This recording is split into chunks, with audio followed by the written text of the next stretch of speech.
Hi, everyone. We're at church tonight, and we're doing our recording the very first Friday of the month here at church, just because it may we may not be done by December.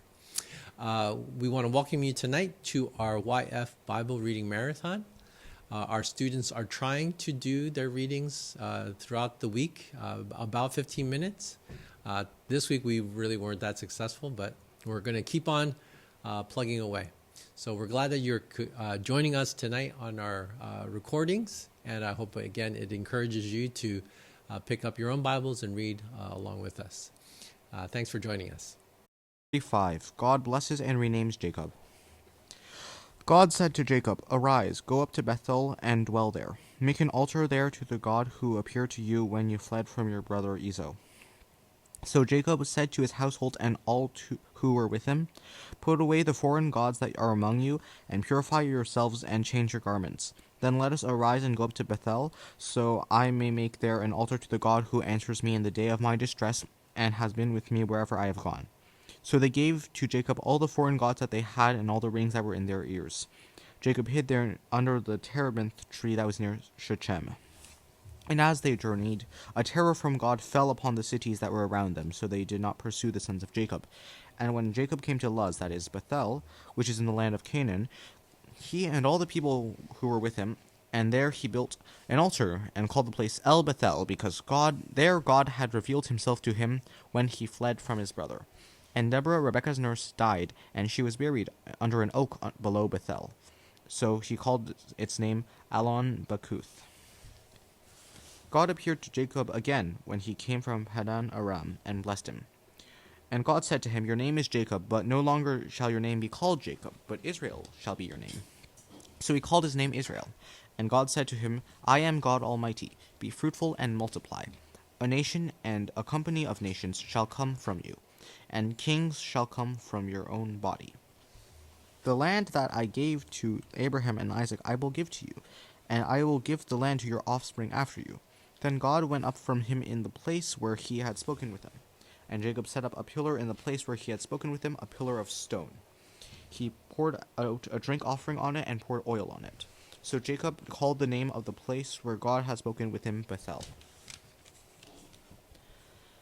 Then they journeyed from Bethel. When they were still with some distance from Ephrath, Rachel went into labor, and she had hard labor. And when her labor was at its hardest, the midwife said to her, "Do not fear, for you have another son." And as her soul was departing, for she was dying, she called his name Ben-Oni, but his father called him Benjamin. So Rachel died, and she was buried on the way to Ephrath, that is Bethlehem. And Jacob set up a pillar over her tomb. It is the pillar of Rachel's tomb, which is there to this day. Israel journeyed on and pitched his tent beyond the tower of Eder. While Israel lived in that land, Reuben went and lay with Bilhah his father's concubine, and Israel heard of it. Now the sons of Jacob were 12. The sons of Leah: Reuben, Jacob's firstborn; Simeon, Levi, Judah, Issachar, and Zebulun. The sons of Rachel: Joseph and Benjamin. The sons of Bilhah: Rachel's servant, Dan and Naphtali. Sons of Zilpah, who was Leah's servant, Gad and Asher. These were the sons of Jacob who were born to him in Padan Aram. And Jacob came to his father Isaac at Mamre, or Kiriath Arbin, that is Hebron, where Abraham and Isaac had sojourns. Now the days of Isaac were 180 years, and Isaac breathed his last, and he died, and was gathered to his people, old and full of days. And his sons Esau and Jacob buried him. Genesis 36. These are the generations of Esau, that is, Edom. Esau took his wives from the Canaanites: Adah, the daughter of Elon the Hittite; Oholibamah, the daughter of Anna, the daughter of Zibeon the Hivite; and Basemath, Ishmael's daughter, the sister of Nebaioth. And Adah bore to Esau Eliphaz. Basemath bore Reuel, and Oholibamah bore Jeus, Jalam, and Korah. These are the sons of Esau who were born to him in the land of Canaan. Then Esau took his wives, his sons, his daughters, and all the members of his household, his livestock, all his beasts, and all his property that he had acquired in the land of Canaan. He went into a land away from his brother Jacob, for their possessions were too great for them to dwell together. The land of their sojournings could not support them because of their livestock. So Esau settled in the hill country of Seir. Esau is Edom. These are the generations of Esau, the father of the Edomites, in the hill country of Seir. These are the names of Esau's son: Eliphaz, the son of Ada, the wife of Esau; Reuel, the son of Basemath, the wife of Esau. The sons of Eliphaz were Teman, Omar, Zepho, Gatam, and Kenaz. Timnah was a concubine of Eliphaz, Esau's son. She bore Amalek to Eliphaz. These are the sons of Ada, Esau's wife. These are the sons of Reuel, Nahath, Zerah, Shammah, and Mizah. These are the sons of Basemath, Esau's wife. These are the sons of Oholibamah, the daughter of Anna, and the daughter of Zibeon, Esau's wife. She bore to Esau Jush, Jalam, and Korah. These are the chiefs of the sons of Esau. The sons of Eliphaz, the firstborn of Esau, the chiefs Teman, Omar, Zepho, Kenaz, Korah, Gatam, and Amalek. These are the chiefs of Eliphaz in the land of Edom. These are the sons of Ada. These are the sons of Reuel, Esau's son, the chiefs Nahath, Zerah, Shammah, and Mizah. These are the chiefs of Reuel in the land of Edom. These are the sons of Basemath, Esau's wife. These are the sons of Oholibamah, Esau's wife, the chiefs Jush, Jalam, Korah. These are the chiefs born to Oholibamah, the daughter of Anna, Esau's wife. These are the sons of Esau, that is Edom, and these are their chiefs. There are the sons of Seir the Horite, the inhabitants of the land: Lotan, Shobal, Zibeon, Anna, Dishon, Ezer, and Dishan. These are the chiefs of the Horites, the sons of Seir in the land of Edom. The sons of Lotan were Hori and Hemam, and Lotan's sister was Timnah. These are the sons of Shobal: Alvan, Manahath, Ebel, Sepho, and Onam. These are the sons of Zibeon: Aya and Anna. He is the Anna who found the hot springs in the wilderness, as he pastured the donkeys of Zibeon his father. These are the children of Anna: Dishon and Ohilibamah, the daughter of Anna. These are the sons of Dishon: Hemda, Eshban, Ithran, and Chiran. These are the sons of Ezer: Bilan, Zevan, Akan. These are the sons of Dishon: Uz and Aran. These are the chiefs of the Horites, the chiefs Lotan, Shobal, Zibeon, Anna. Dishon, Ezer, and Dishan. These are the chiefs of the Horites, chief by chief in the land of Seir. These are the kings who reigned in the land of Edom, before any king reigned over the Israelites. Bela, the son of Bor, reigned in Edom, the name of his city being Dinhabah. Bela died, and Jobab, the son of Zerah the Bozrah, reigned in his place. Jobab died, and Husham of the land of Temanites reigned in his place. Husham died, and Hadad the son of Bedad, who defeated Midian in the country of Moab, reigned in his place, the name of his city being Evith. Hadad died, and Samlah of Masrekah reigned in his place. Samlah died, and Shal of Rehoboth on the Euphrates reigned in his place. Shal died, and Baal-Hanan the son of Achbor reigned in his place. Baal-Hanan the son of Achbor died, and Hadar reigned in his place, the name of his city being Pah. His wife's name was Mehetabel, the daughter of Metrid, daughter of Mezahab. These are the names of the chiefs of Esau, according to their clans and their dwelling places, by their names: the chiefs Timnah, Alva, Jeheth, Oholibamah, Elah, Pinan, Kenaz, Tamor, Mibzar, Magdiel, and Iram.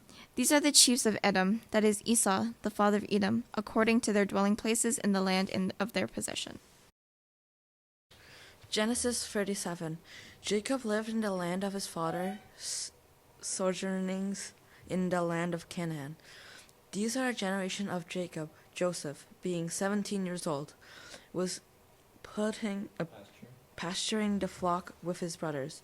He was a boy with the son of Bilhah and Zilpah, his father's wives, and Joseph's brought a bad report of them to their father. Now Israel loved Joseph more than any other of his sons, because he was the son of his old age, and he made him a robe of many colors. But when his brothers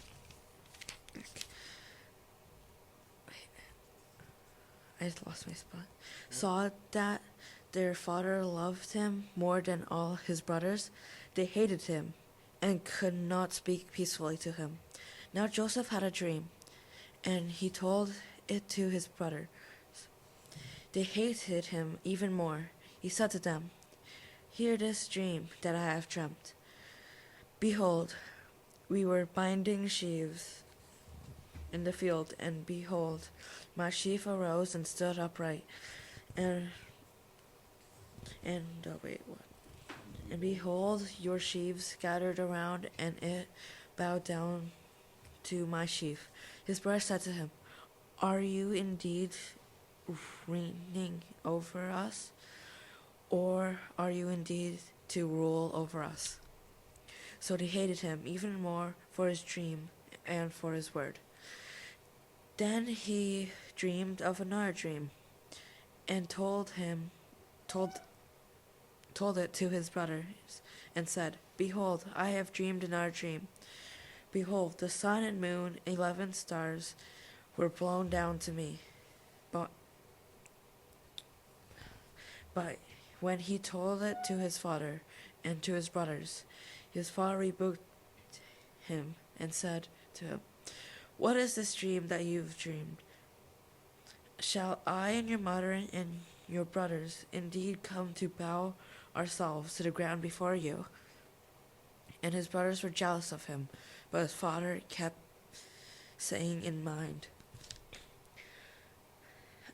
Now his brothers went to pasture their father's flock near Shechem, and Israel said to Joseph, Are your brothers pasturing the flocks at Shechem?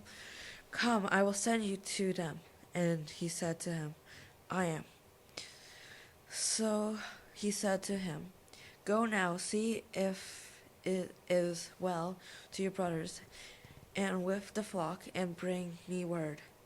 So he sent him from the valley of Hebron, and he came to Shechem. And a man found him winking and wandering in the fields, and the man asked him, What are you seeking? I'm seeking my brothers, he said. Tell me, please, where they are. Seeking my brothers, he said. Tell me, please, where they are, pasturing the flock. And the man said, They have gone away, for I heard them say, Let us go to Dothan. So Joseph went after his brothers and found him at Dothan. They saw him afar, and before he came near to them, they conspired against him to kill him. They said to one another, Here comes the dreamer. Come now, let us kill him and throw him into one of the pits. Then we will say that the fierce animal has devoured him, and we will see that will become that of his dreams. But when Reuben heard it, he rescued him out of their hands and said, Let us not take his life. And Reuben said to them, Shed no blood, throw him into this pit in the wilderness, but do not lay a hand on him, that he may rescue him off their hand and restore him to his father. So Joseph came to his brothers and stripped him of his robe, the robe of many colors he wore. And they took him and threw him into a pit. The pit was empty, there was no water in it. Then they sat down to eat, and looked up, they saw a cavern.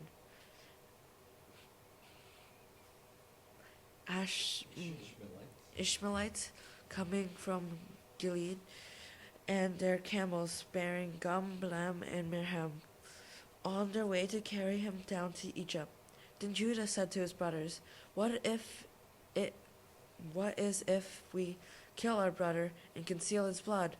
Come up, let's sell him to Ishmaelites, and let not our hands be upon him, for he is our brother and our own flesh. And his brothers listened to him. The Manzanites traders passed by, and they dropped Joseph up and lifted him to this pit and sold him to Ishmaelites for 20 shekels of silver. They took Joseph into Egypt. When Reuben returned to the pit and saw that Joseph was on the pit, he tore his clothes and turned to his brothers and said, The boy is gone, and I? Where shall I go? Then they took Joseph's robe and slaughtered a goat and dipped the robe in blood. And they said to the robe of many colors and brought it to their father and said, This we have found. Please identify whether your son robe or not, and identified it and said, "It is my son's robe. A fierce animal has devoured him. Joseph is without a doubt torn to pieces." Then Jacob tore his garment and put sackcloth on his loins, and mourned for his son many days. All his son and all his daughters rose up to confront him, but he refused to be comforted and said, "No, I shall go down to Sheol to my son mourning." Thus his father wept for him. Meanwhile, the Midianites had sold him to Egypt to Potiphar, an officer of Pharaoh, the captain of the guard. Genesis chapter 38. It happened at the time that Judah went down from his brothers and turned aside to a certain Adullamite, whose name was Hira. There Judah saw the daughter of a certain Canaanite, whose name was Shua. He took her and went into her, and she conceived and bore a son, and he called his name She conceived again and bore a son, and she called his name Onan. Yet again she bore a son, and she called his name Shelah. Judah was in Chezib when she bore him. And Judah took a wife for his firstborn, and her name was Tamar. But Judah's firstborn, was wicked in the sight of the Lord, and the Lord put him to death. Then Judah said to Onan, "Go into your brother's wife, and perform the duty of a brother-in-law to her, and raise up offspring for your brother." But Onan knew that the offspring would not be his. So whenever he went into his brother's wife, he would waste the semen on the ground, so as not to give offspring to his brother. And what he did was wicked in the sight of the Lord, and he put him to death also. Then Judah said to Tamar, his daughter-in-law, "Remain a widow in your father's house till Shelah, my son, grows up," for he feared that he would die like his brothers. So Tamar went and remained in her father's house. In the course of time, the wife of Judah, Shua's daughter, died. When Judah was comforted, he went up to Timnah to his sheep shearers, he and his friend Hira, the Adullamite. And when Tamar was told, "Your father-in-law is going up to Timnah to shear his sheep," she took off her widow's garments and covered herself with a veil, wrapping herself up, and sat at the entrance of Enaim, which is on the road to Timnah. For she saw that Shelah was grown up, and she had not been given to him in marriage. When Judah saw her, he thought she was a prostitute, for she had covered her face. He turned to her at the roadside and said, "Come, let me come in to you," for he did not know that she was his daughter-in-law. She said, "What will you give me that you may come in to me?" He answered, "I will send you a young goat from the flock." And she said, "If you give me a pledge until you send it." He said, "What pledge shall I give you?" She replied, "Your signet and your cord and your staff that is in your hand." So he gave them to her and went in to her, and she conceived by him. Then she arose and went away, and taking off her veil, she put on the garments of her widowhood. Then Judah sent the young goat by his friend, the Adullamite, to take back the pledge from the woman's hand. He did not find her. And he asked the men of the place, "Where is the cult prostitute who was at Enaim, at the roadside?" And they said, "No cult prostitute has been here." So he returned to Judah and said, "I have not found her." Also the men of the place said, "No cult prostitute has been here." And Judah replied, "Let her keep the things as her own, or we shall be laughed at. You see, I sent this young goat, and you did not find her." About 3 months later, Judah was told, "Tamar, your daughter-in-law, has been immoral. Moreover, she is pregnant by immorality." And Judah said, "Bring her out, and let her be burned." As she was being brought out, she sent word to her father-in-law, "By the man to whom these belong, I am pregnant." And she said, "Please identify whose these are, the signet and the cord and the staff." Then Judah identified them and said, "She is more righteous than I, since I did not give her to my son Shelah."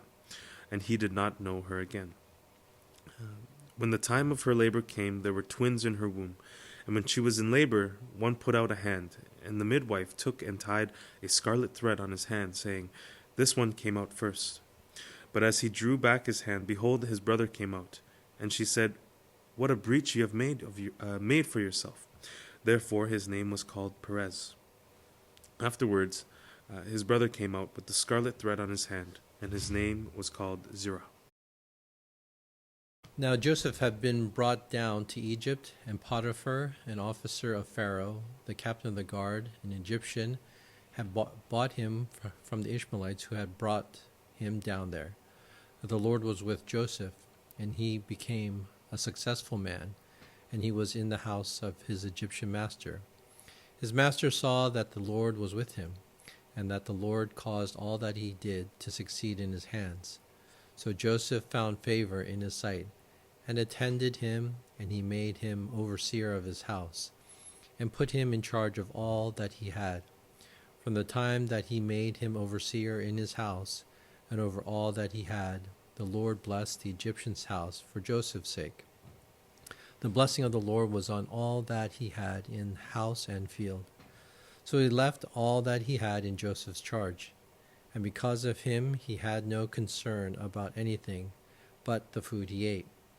Now Joseph was handsome in form and appearance, and after a time his master's wife cast her eyes on Joseph and said, Lie with me. But he refused and said to his master's wife, Behold, because of me my master has no concern about anything in the house, and he has put everything that he has in my charge. He is not greater in this house than I am, nor has he kept back anything from me except yourself, because you are his wife. How then can I do this great wickedness and sin against God? And as she spoke to Joseph day after day, he would not listen to her, to lie beside her, or to be with her. But one day when he went into the house to do his work, and none of the men of the house was there in the house, she caught him by his garment, and saying, Lie with me. But he left his garment in her hand and fled, and got out of the house. And as soon as she saw that he had left his garment in her hand, and had fled out of the house, she called to the men of her household, and said to them, See, he has brought among us a Hebrew to laugh at us. And he came in to me to lie with me, and I cried out with a loud voice. And as soon as he heard that I lifted up my voice and cried out, he left his garment beside me, and left and got out of the house. Then she laid up his garment by her until his master came home. And she told him the same story, saying, The Hebrew servant whom you have brought among us came in to me to laugh at me. But as soon as I lifted up my voice and cried, he left his garment beside me and fled out of the house. As soon as his master heard the words that his wife spoke to him, This is the way your servant treated me, his anger was kindled. And Joseph's master took him and put him into the prison, the place where the king's prisoners were confined, and he was there in prison. But the Lord was with Joseph, and showed him steadfast love, and gave him favor in the sight of the keeper of the prison. And the keeper of the prison put Joseph in charge of all the prisoners who were in the prison. Whatever was done there, he was the one who did it. The keeper of the prison paid no attention to anything that was in Joseph's charge, because the Lord was with him, and whatever he did, the Lord made it succeed.